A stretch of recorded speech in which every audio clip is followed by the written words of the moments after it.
Aterrissando aqui um Marantz modelo 1060. Esse é um clássico da Marantz, anos 70. Tem alguns no Brasil, como ele não era dos mais caros, né, da linha, foi um que acho que foi bastante importado. Eu já vi vários. Esse mesmo já esteve aqui. Na verdade, eu reformei ele há mais ou menos 1 ano e meio atrás. Ele estava bem estragado quando chegou aqui, faltando vários componentes semicondutores, né? Coisa que a gente consegue trocar. Vejam que fisicamente ele está muito bem, a frente dele muito boa, só estava suja, eu limpei. A tampa tinha alguns probleminhas de ferrugem, a gente deu uma disfarçada. Agora o dono acusa que ele está com um canal com problema, parou de funcionar. Na verdade, ele até estava usando ele como pré-amplificador. Ele tem essa separação aqui, pré, né? E power. E aí foi usar como power agora, como integrado agora recentemente. Ligou o jumper aí e, segundo ele, não funcionou um canal.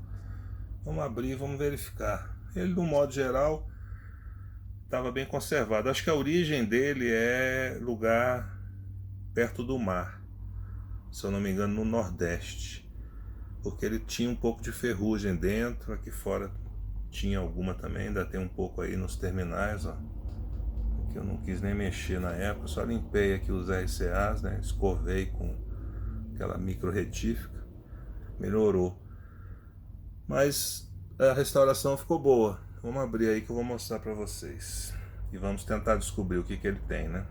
Esse aparelho, para quem conhece, sabe, é um som delicioso, né?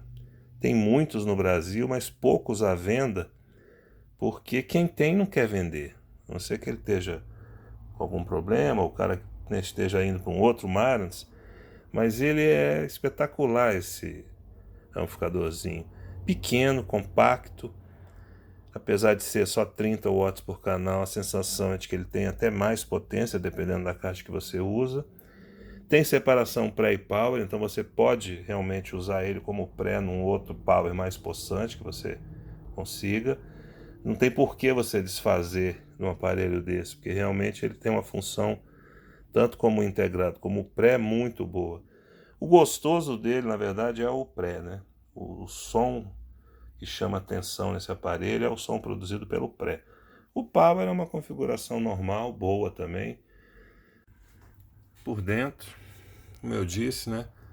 Tinha um pouquinho de ferrugem no chassi, tá vendo aqui, no meio dos capacitores. Na ocasião eu passei aquele produto que paralisa a ferrugem, né? E foram trocados, ó. Quando ele chegou aqui para conserto no passado, ele não tinha nenhum driver, ó. Os dois drivers do canal esquerdo tinham sido retirados, inclusive com o dissipador. Podem ver lá no canal direito, ainda tem, ó, os drivers originais com o dissipador pretinho.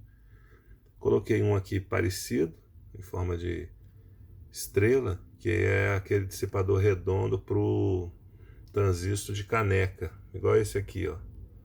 Esse aqui não tem o dissipador, porque a corrente aqui é menor. Mas aqui onde são os dois drivers, ó, NPN e PNP, você tem esse dissipador. Esse aqui já foi os que eu coloquei na ocasião.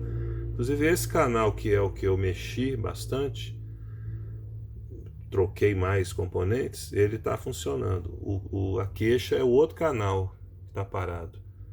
Eu estou desconfiado desses transistores, desses drivers, porque eu não troquei na ocasião, porque como são os originais, com o dissipador original, não quis nem mexer. Mas provavelmente eles... Olha lá. Tá vendo o dissipador ali, ó? Aqui, ó. Outro detalhe, gente, é que quando eu reformei esse aparelho, eu fiz naturalmente o recap total, né, dessa placa aqui da parte de amplificação. O pré também, o pré de fone e o pré também, eu fiz a mesma coisa. Troquei todos os eletrolíticos. Esse capacitor de acoplamento, que estão aqui, né, os de saída, eles não foram trocados, porque na ocasião eu tirei eles daí, testei fora, e eles estavam com a capacitância boa e sem fuga. né? Fiz os dois testes, capacitância e fuga, e eles estavam dentro do padrão aí para esse capacitor. O ideal é esse capacitor ser trocado, porque esse capacitor trabalha muito nesse tipo de amplificador. Diferentemente do capacitor da fonte, que fica o tempo todo carregado, eles trabalham carregando e descarregando o tempo todo, porque são exatamente o acoplamento na saída, né? Faz o acoplamento DC a C na saída. Então eles trabalham o tempo todo alternando, carregando e descarregando, carregando e descarregando numa frequência muito alta, às vezes. Então é um componente que trabalha bastante, juntamente com os transistores de saída, é um componente que trabalha bastante. Na ocasião eu não troquei ele, mas eu vou avaliar novamente isso, tirar novamente, testar. Não está saindo som no canal direito. E quando você liga o pré-out num outro power, né, numa outra fonte de som, funciona normal. Então o problema realmente é no power, né? No estágio de saída aqui. Vou abrir o fundo dele para a gente começar a examinar. Aqui por baixo a gente consegue ter acesso ao terminal dos transistores. Eu já testei os 4. Aparentemente eles estão bons. Os 2 do canal que está funcionando, como era esperado, né? E os outros 2 também. O que explica por que não houve queima de fusível e por que o aparelho está ligando, né? Então eu desconfio que o problema seja aqui na parte de amplificação, mas antes dos transistores de saída. Provavelmente algum pré-driver ou driver ou até mesmo estágio de entrada, que é o mais fácil da gente testar, porque é um transistor que fica logo no começo da placa, é o único que dá para testar sem tirar essa peça daí. Vou virar o aparelho, testar esse transistor de entrada. Depois eu vou mostrar no esquema para vocês onde é que ele fica e verificar por que o sinal não está chegando aqui nos transistores de saída, porque provavelmente tudo indica que eles estão bons. Então, esse, pessoal, é o esquema do 1030. Como vocês podem notar aqui, como eu tinha dito, ele tem a separação entre pré e power. É um jumperzinho que tem lá atrás nos RCAs, de forma que você pode usar ele ou só como power ou só como pré, ou unindo aqui com o jumper ele vira um amplificador integrado.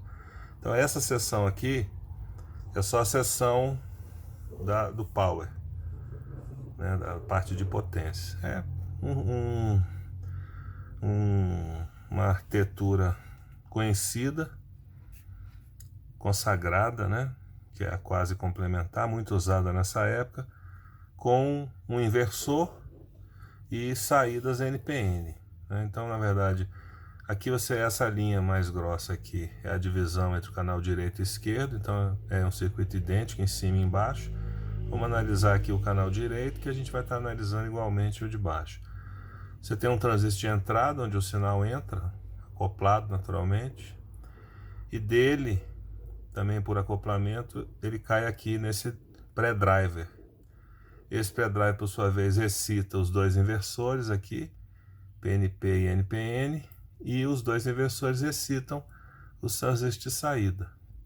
Esses 2 transistores aqui no meio, no outro canal são esses 2 aqui, eles não têm áudio passando neles. Eles são transistores que foram colocados aqui para perceber um excesso de corrente aqui na saída.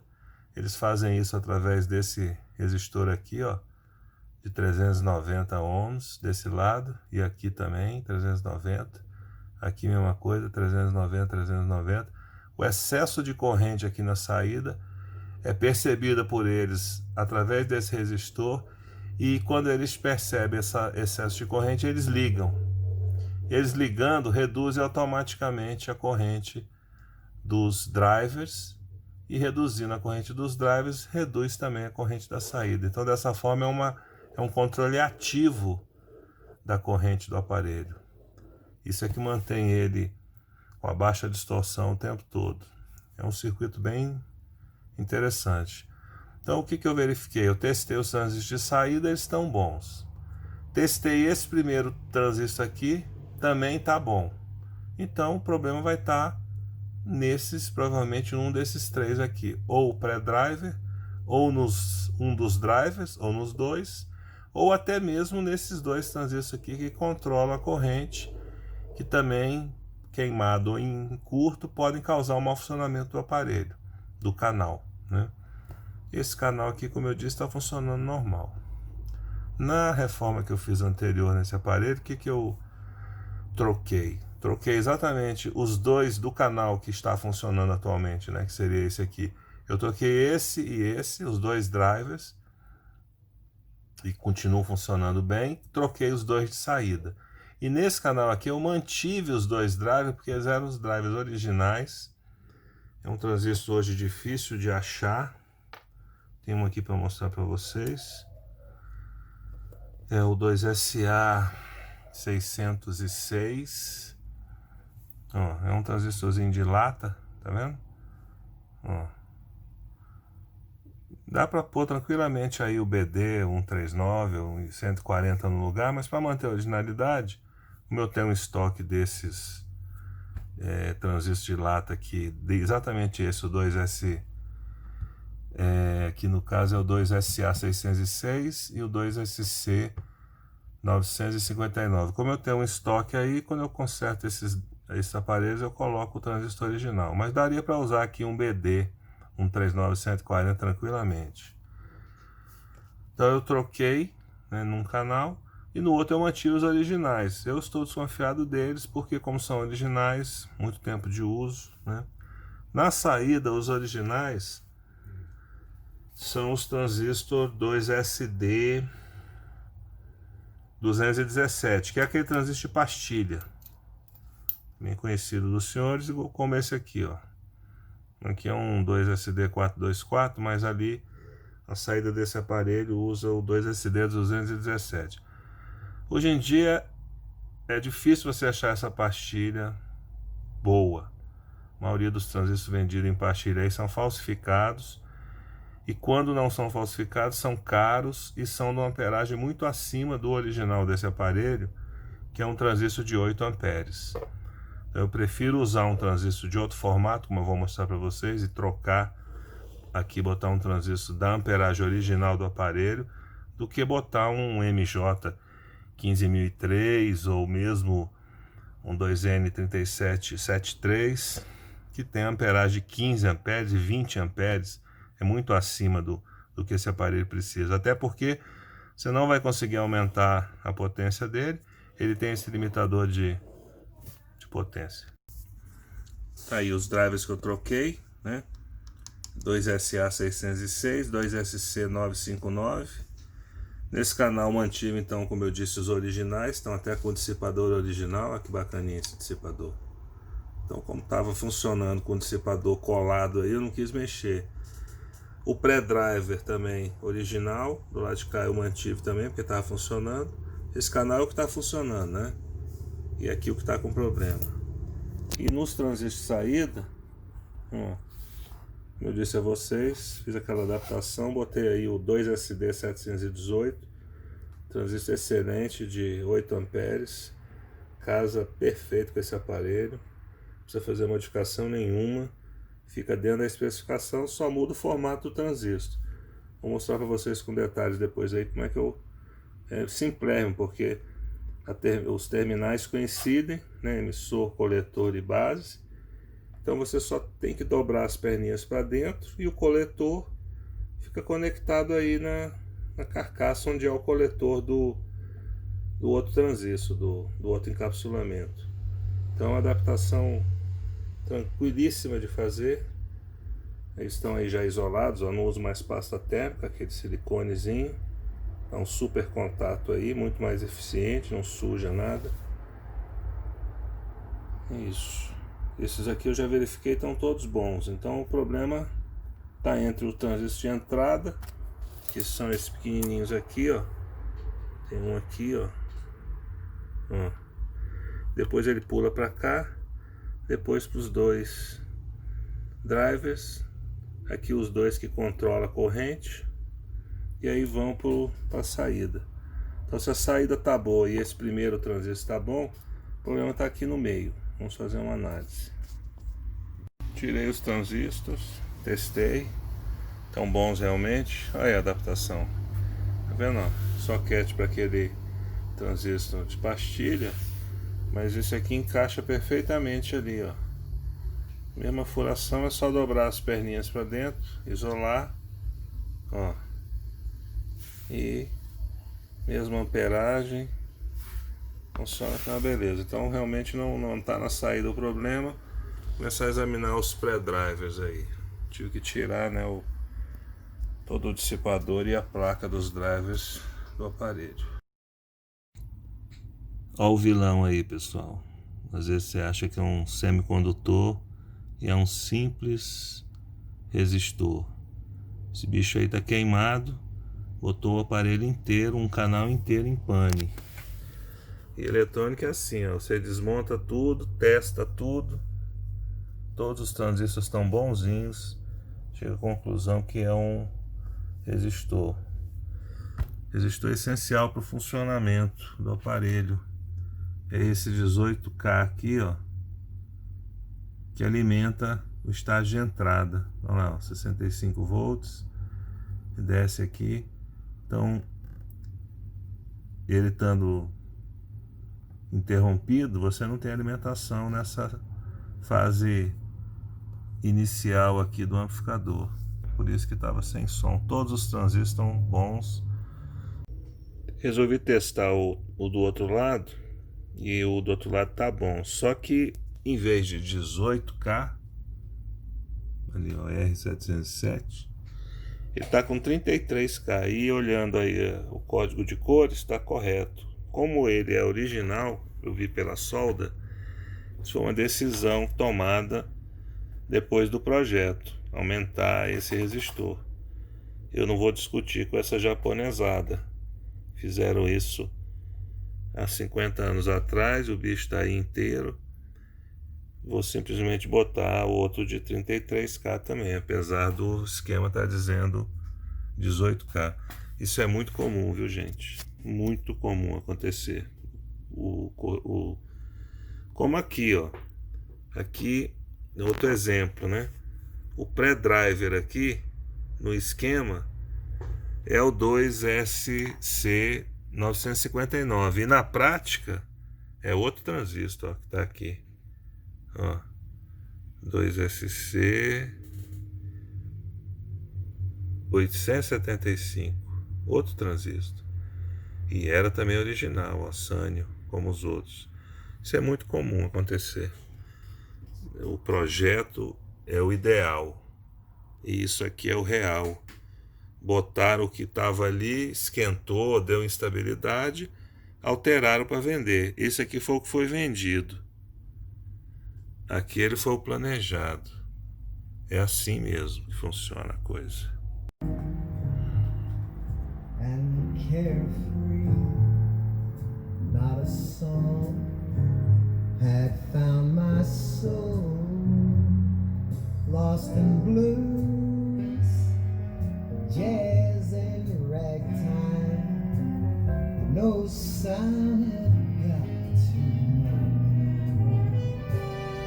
Para finalizar o Marantz, eu vou trocar essa lâmpadazinha aqui, piloto. Tá bem fraquinha quando você liga, quase você não nota que ele tá ligado. Então eu vou colocar um LED azul por trás dessa lentezinha aqui que já é azul. Para isso a gente vai ter que desmontar aqui essa frente. Vou mostrar para vocês. Ó, tem uma lentezinha azul aqui, tá vendo? No alumínio. E uma lâmpadazinha incandescente ali. Nós temos que tirar esse conjunto de chaves aqui de cima para dar acesso aqui à lâmpada para poder fazer a troca. Aqui, pessoal, no secundário do transformador tem no transformador, né, tem um secundário, ó, só para essa lâmpadazinha, tá vendo? Separadinho, ó, tem 3 secundários esse transformador. Esse aqui deve ser pro principal, pro power. Esse menorzinho aqui pro pré e pré de fono. E esse aqui só para acender a lâmpada, ó. Então, primeira coisa é AC, ó. Aqui não tem retificação. Então, primeira coisa é medir essa voltagem aqui. Deve ser em torno de 8 volts, que é o que a Marantz costuma usar, 7 a 8 volts. E a gente vai colocar um LED aqui no lugar dessa lâmpada incandescente. Então eu vou retificar, botar um diodo aqui e um resistor para controlar o brilho do LED, botar ele bem fraquinho, só para dar o sinal de que está ligado o aparelho. Eu liguei aqui na saída dele, ó, a lâmpadazinha está queimada. Liguei ali para a gente medir a tensão. Tá aí, ó, 7 volts, esse secundário ali. Então aquele secundário ali, ó, 7 volts. Então eu vou cortar aqui o fio, botar um LED e fazer a retificação aqui na solda, na ponta onde sai o fio, ó, botar um diodo e um resistor. E aí, ó, um diodo, um resistor. Aqui eu botei um K para o LED ficar bem um brilho bem pequeno, ó, porque ele vai por baixo ali da lentezinha, então eu não quero que brilhe tanto. Ó, LEDzinho azul. Pronto. Agora isolar isso aqui e fechar.